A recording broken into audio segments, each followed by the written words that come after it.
नमस्कार बंधुगण, जय जगन्नाथ। आपण मानकु आम चैनल को स्वागत।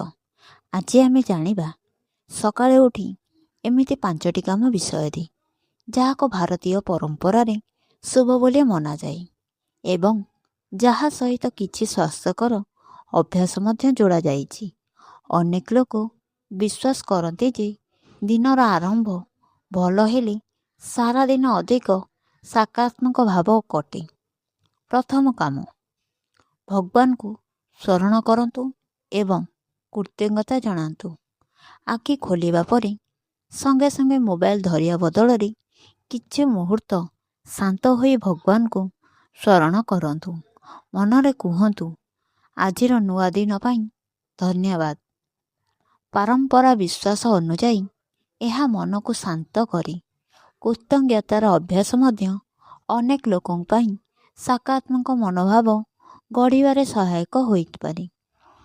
द्वितीय काम, निज हाथ को देखंतु। पुरातन परंपरा रे सकाळे निज दुई हाथ पापुली को देखिबा एवं शुभ स्मरण करिबा पंथा रहिछि। एहार अर्थ हेउछि निज कर्म उपरे भरोसा रखंतु। एही अभ्यास आमको मने पकाए जे जीवनर सफलता पाई परिश्रम और सत्कर्मर महत्व अधिक। तृतीय काम, एक ग्लास पानी नियंतु। सकाळे उठी सफा पानी पीवा एक साधारण स्वास्थ्यकर अभ्यास। यह शरीर को हाइड्रेट रखिबारे सहायक होइथाए। केते पानी पीले ताहा व्यक्ति भेद भिन्न होई पारे। चतुर्थ काम, किछि समय ध्यान, प्रार्थना किंबा श्वास प्रश्वासर अभ्यास। 5 ରୁ 10 मिनिट शांत होई बसंतु, प्रार्थना करंतु, ध्यान करंतु किंबा धीरे धीरे गंभीर निश्वास नियंतु। यह अनेकंग पाई मन को स्थिर करिबा एवं दिनर काम पाई प्रस्तुत हेबार सहायक होई पारे।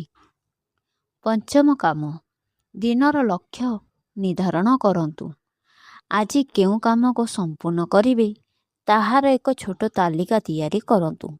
सबुठारु जरूरी 3टी काम प्रथमे लेखंतु। योजना करी काम कले समयर सठिक व्यवहार करिबा सहज हुई। जेउ काम सकाळे उठी संगे संगे करिया उचित नुहे। उठिया मात्रे मोबाइल सोशल मीडिया स्लो करिबा, नकारात्मक कथा किंबा झगड़ा दिन आरंभ करिबा, तड़ घड़िया जलिखिया छाड़ी देबा, आलस्य करी दिनर योजना को पछ घुंचाइबा।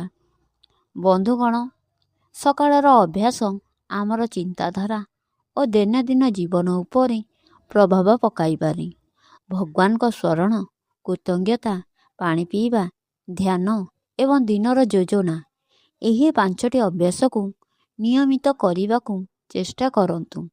पारंपरिक विश्वास और भल दैनिक अभ्यास संबंधी आपण को एक सकारात्मक दिन आरंभ करिबारे सहायक होई पारे। जदि वीडियोटी भल लगी थाई लाइक करंतु, शेयर करंतु एवं आम चैनल को सब्सक्राइब करंतु। कमेंट रे लिखंतु आपण सकाळे प्रथमे केउ काम करंती। जय जगन्नाथ।